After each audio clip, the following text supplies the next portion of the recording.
Okay, thank you. Good afternoon, everybody. Good to see everyone. Hope you had a good Christmas and New Year, or as best as we could in the situation we've been in, so welcome back.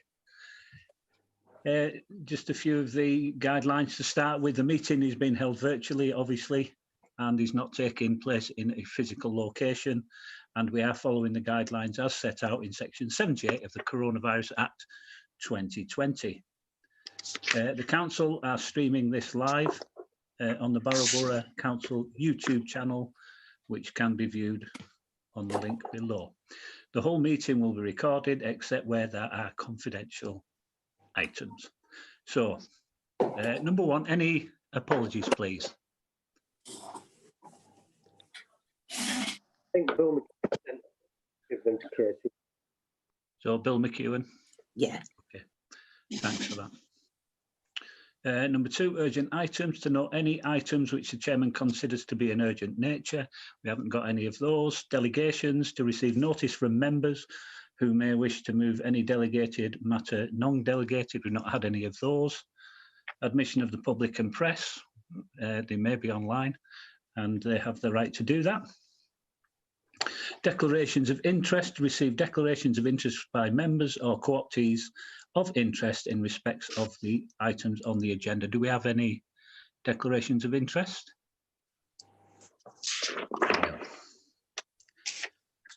Confirmation of the minutes of the meeting held on the 3rd of December. Are we happy to accept those? Agreed. Okay, thank you. We'll sign those when we obviously have an opportunity to do so. Public participation.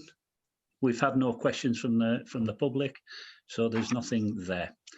For decision today, there are two items: the budget, timetable and assumptions, and update from the working groups.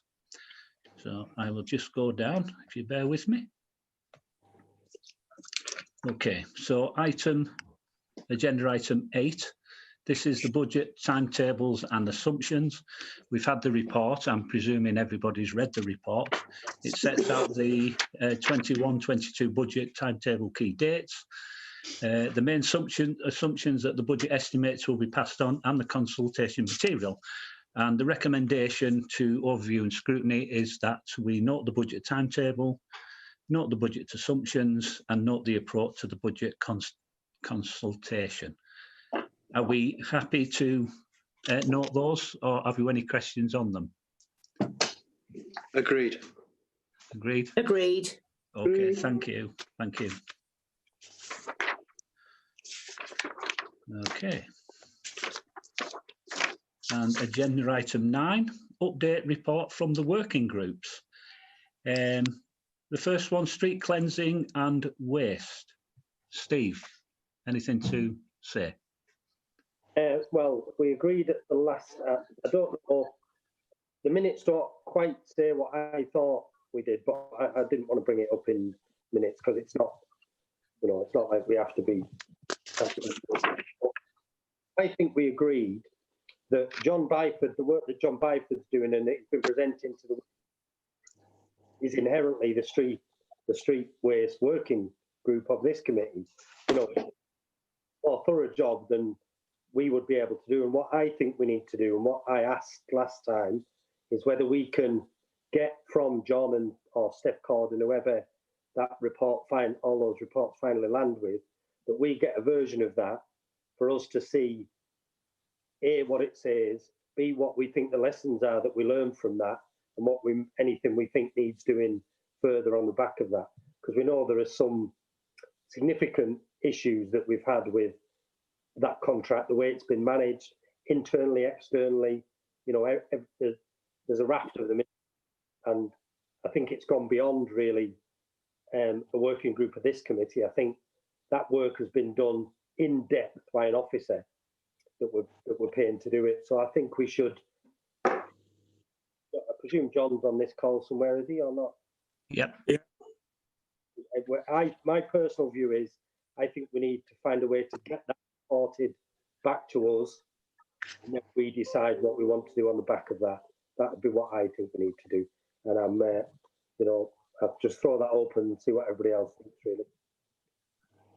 You want to say something, John?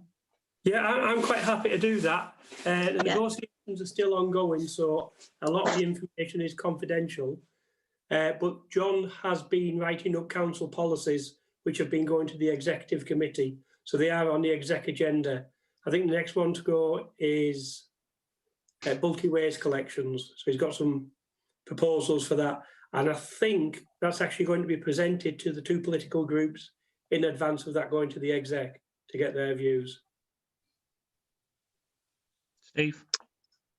Suppose what, I know we're doing all the detailed work, John and Martin, around bulky waste and policies and procedures. We don't necessarily need all of that coming back to overview and scrutiny, because it's going through a process already where we've got the waste working group going to exec, political groups are involved. But the first waste working group we had after John Byford was brought into the authority to look at waste was quite a shock to us, shock to us all who were on that waste working group. I think it's that, for me, it's those issues I would like to see presented to us, for us to, as an overview and scrutiny committee, to think about learning the lessons from that. For me, it went from what was presented to us by John originally, it clearly went so fundamentally wrong. How do we ensure that never happens again? And if it's as easy as, well, we've already put the stuff in place, that's great, someone will just tell us that. But at this point in time, what we know about how it went wrong and how it won't go, anything like that won't go wrong again, isn't clear to me, if that makes sense. So if anything, I think that's an overview and scrutiny role, that perhaps we want just that detail of how badly that went wrong coming back to us when John's finished whatever he's doing, or even now, because I think he knows, I think he's done an interim report that said, these are your basic flaws. It's that I think we should look at and see what we want to do on the back of that. I don't know if that makes sense to anyone.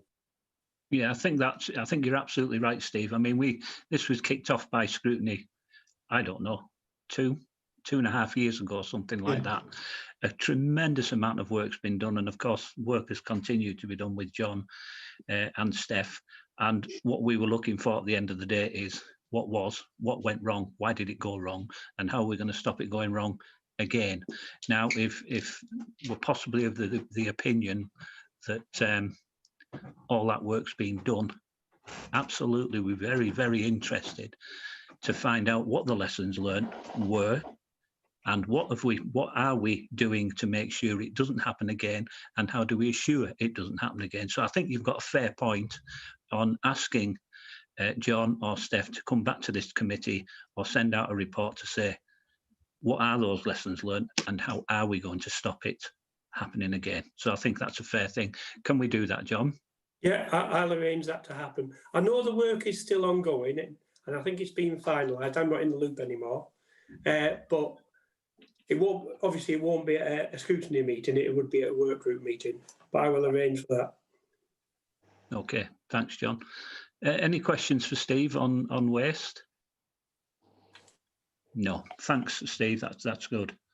And I mean, I think it's all thanks down to yourself and the members of that working group that, you know, when all this was kicked off, they got stuck in there, and a lot of work, good work has been done. So thanks to everyone that was involved with that. The next one is the impact of COVID going forward. I think Bill was chairing this one, was he not? He was, yeah. Is there anybody with an update from this, from his group? He certainly hasn't said anything to me. No, the group hasn't actually met since the last scrutiny committee meeting, but obviously things have changed. We've gone into lockdown now. The COVID marshals are continuing, but their remit has changed a bit, so they're not patrolling the streets anymore because hopefully there's nobody on the streets, but they are going into supermarkets and advising supermarkets about what they need to be doing in terms of social distancing. The Public Protection Services continue to do track and trace. I think up to now they've traced about 1,800 people that were close to people who have tested positive. the current rates are in Barrow are around 400 people per 100,000, so it has steadied a bit. But obviously, we're still in quite a precarious situation, and we need to get on top of this before the lockdown rules are lifted, I think. Vaccines are being rolled out at what was the old Alfred Barrow School.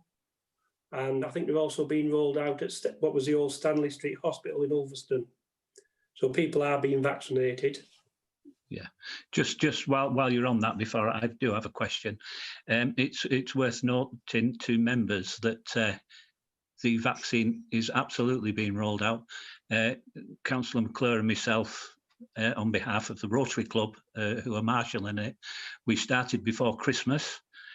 We are with them again tomorrow, Friday, Saturday and Sunday, and by the end of close of play on Sunday, we will have vaccinated and marshalled 10,000 people, which is an absolutely outstanding achievement by the NHS staff and the PCN, which is really, really good. So that's excellent. The question I was going to ask, would have asked Bill, one of the things is we are continuing to process the latest round of business grants.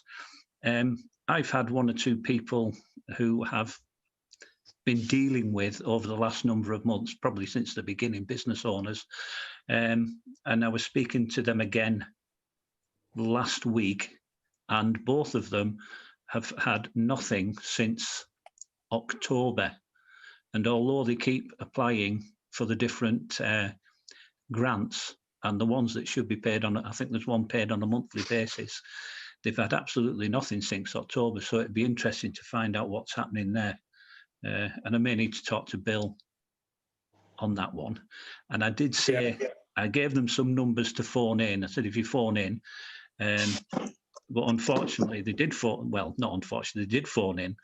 The manager under Steph who deals with finance, he wasn't in, and the person next down didn't have any information or any knowledge of what to do and how to guide them, which I found a little bit frustrating. But I'll talk to Bill on that one. In terms of giving information about individuals, we can't do that. But it's Sue Roberts that's looking after the business grants, not Steph. Sorry, not Steph, Sue Roberts. Director of Finance. Yeah, Sue Roberts. Yeah, my mistake. But if you email Sue, then she will be able to update you on, or she'll be able to update those people on claims. Yeah. But they should have had some notification. If they're not entitled to them, they should have been told they're not entitled to them. And if they're entitled to them, they should be receiving the money. So there should be an answer one way or the other. Yeah, absolutely. Absolutely agree. I'll have a word with Bill and see what he says, and I'll point them in that direction. What I didn't want to do is point them straight to the top. Because I'm sure Sue and Sam and other people have got more than enough to do without having to deal directly with grants. So yeah, it would just be delegated down to the manager looking after it. So yeah, okay. Yeah. Any questions on the impact of COVID in Bill's absence? The only thing I can update you on is in December the executive approved a quite significant IT project, so that we will be changing the basis of our IT, which will mean that working from home will be much easier, and also members accessing our systems will be much easier. Because of the risk of working from home and mobile devices, the first part of it is going to be based on security, and that work's ongoing already, but there will be a new system, and it's going to be based on Microsoft Teams. So it won't just be using Teams for virtual meetings, it'll be using virtual Teams as your desktop if you're an officer. What does that mean from a Zoom point of view? Well, we'll have a choice then, we'll have Zoom and Teams. Oh, right, that's okay. Yeah. The only reason I asked that, I mean, and Derek will probably touch on external, internal comms in a minute, and it does go into the IT strategy. My iPad just won't do anything with Zoom.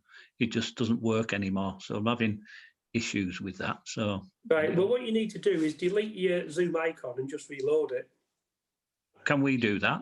Yeah. It's not actually connected to any of the council systems. It should be just on your iPad. There should just be a little, it looks like a cine camera, the icon. Just click on that, Yeah. delete it, and then reinstall it. All right. I didn't think any of us could reinstall anything on our iPads. They were No, you locked down can't that into much. the system, but you can. You should be able to download things onto the front page. Right. Okay. If not, if you send me an email, then I'll put you in touch with Tim Thornhill, because he is the Zoom expert. All right. Thanks, John. Any questions for John on that? No. No. Okay. External and internal communications, Derek. Right, we've had no meetings since the last one. We've got one scheduled for tomorrow morning, where hopefully we'll be able to discuss with someone the UIT policy. To date, I don't think we've had anything regarding that, although it was suggested at the last meeting that we would look at that when it came to fruition. And apparently, from what John said, it's still ongoing. So we won't have any updates on that until we find out what the new IT policy is. So we've got the meeting tomorrow, and then we can report back on how we're going on. Anything on internal and external comms, Derek? Not as far as I'm aware, other than Bev had a conversation, I believe, with John about something. Did you not, Bev? Yeah, one of the things that we're going to be looking at is, in terms of external comms, is our front door, if you will. So our online front door customer services, because we're not sure if the response rate is as we would like it. You know, are people getting responded to in an appropriate time? For example, your question before, Martin, around somebody with a business grant, you know, who do they contact and what is the response time? What is an appropriate response time? So we're going to start looking at that a little bit more in the IT strategy. Thanks, Bev. Thanks, Derek. Steve? Thing just about that, we did meet with Sam, didn't we, as a group? And that was a really useful meeting. And the thing that I think is important in that is that we've got 32 West doing our external comms, but we haven't got anyone who's responsible on a day-to-day basis for internal comms. And that Sam recognises that. And of course, that's a resourcing issue. But we talked about the various options we might have for how we address that. And perhaps one option might be having an internal comms person who works with our external comms provider, and that we create a small, very small comms team in that sense. But we haven't got a person responsible for all internal communications. And I think Sam and us as a small group would say that's a necessity as soon as it's financially, possible to get that as a resource for the authority. Thanks, Steve. In regard to external comms, we've had a lot going out over the last couple of 3 weeks as press releases. And I think they do go out from 32 West, if I'm not mistaken. Yeah. But that's the first visibility that we get of them, is probably just a few hours before they're issued to the press, and then Joe Public can see them then. And should we be seeing them a little bit earlier than that? Because obviously the questions that are going to come back once they've been released are going to come back to us. And it's not, maybe sometimes some of us have not actually opened up the press release for a couple of days, and it's been released maybe 24 hours before we've even seen it. And it's difficult to answer questions on those. Should they not be released to members a little bit earlier so we can see them? Do we think?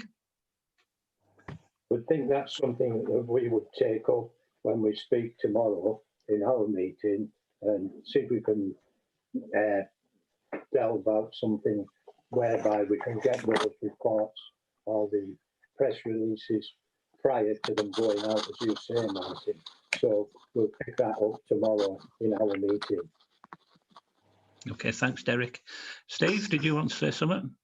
Did we ask Sam about that, Bev or Derek? Can you remember? Did we? I've got some vague memory that we've had a conversation with someone about that somewhere, but I can't remember what it is. We've had a conversation, I can't remember myself, about timings, and I think you're right about timings of information. But one of the things we can't do is we can't hold up an important message to members of the public just so that we can see it first. So I think it's a fine balance, really, and I think perhaps we need to, look at it in our group, I think. Yeah. Okay, thanks, Bev. Any more questions for Derek on comms? I think we did put some notes out from our meeting with Scott. We're trying to find them now to see if it was picked up there, but I can't find it anywhere at the moment. So we will pick it up. Okay, thanks, Derek. And the last one on the list is outside bodies, which I think was John and Colin. Have we any movement on that, Colin or John? No. No movement. Do we think we'll know when we'll have some movement? Well, it's quite simple. All we need to do is, can you hear me? Yep. Oh, right. All we need to do is write out to the outside bodies and ask them if they still want to have an elected member on them. Whether we get any responses or not is debatable. Yeah, because there's a lot of outside bodies, but I don't actually know what they all do. And do they meet? Do we get invited? Well, I don't know. Probably not at the moment. Don't know. Okay, so that one's ongoing. Yeah. Well, okay. It hasn't started yet, but it can start. Did we get outside bodies, Colin? Sorry, Derek? Did we get a list of the outside bodies? I think we did. I've seen a list. It runs in mine, but I'm not too sure whether we did or not.